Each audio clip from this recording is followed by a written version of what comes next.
on the global economy. You'll recall that we had a major financial crisis, global financial crisis, right? The one before the 97, 98. Right.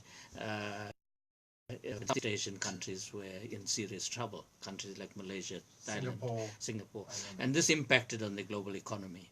And following this, a number of countries took measures to structurally transform, and they started growing significantly. And by this time, of course, China opened up in 1978, and Deng Xiaoping, India under Narasimha Rao in 1993, and these economies started blossoming and impacting on the globe. So this is the phenomena that Jim O'Neill looked at, and he coined the term that these are the countries to watch, that they're going to impact on the global economy. And that's how he coined the term BRICS, with a small s then.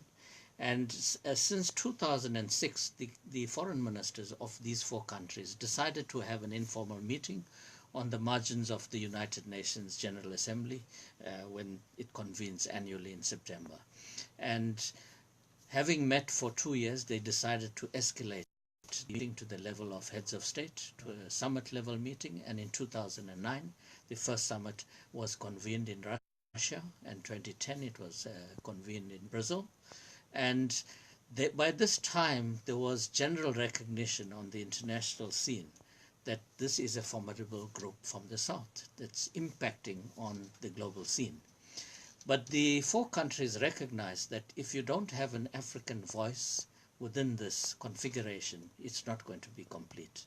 That you can't, when you speak of the global South and emerging market economies, you can't not have Africa as part of that. So it was in 2010 that former president of China, Hu Jintao, placed a telephone call to former President Zuma to say we want South Africa to become a member of the BRICS, and invited South Africa to the summit that was being held in Sanya in China in 2011. And that's how we became a full member.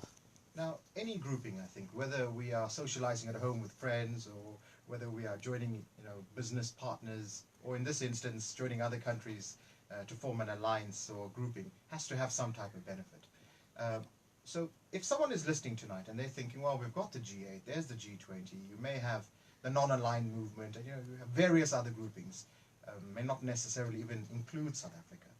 How is this going to benefit Mrs. Govender in Belvedere, Rishi, who's listening to me in Montclair, Giuseppe in Nepal? How will a BRICS make South Africa a better place? How will they see the value that BRICS brings to our country? I think that's a very critical question. And that's a question that we need to constantly ask ourselves. What's the benefit for South Africa in being part of this grouping? And we are very clear on that our membership of BRICS must speak to our national interest. And what is our national interest? Our national interest is to ensure that as a country we prosper and grow our economy, that we address the triple challenges of poverty, unemployment and inequity. And being part of the BRICS configuration puts us into a grouping of some of the most dynamic economies today. The fastest growing major economy in the world today is India. The second most powerful global economy today is China. Russia is a global power, a major economy, and Brazil is a major economy in the top 10 globally. So the combined GDP of the BRICS countries, South Africa included, today stands at 23%. And predictions are that the GDP of BRICS countries and major emerging market economies by 2035 will exceed that of the G7.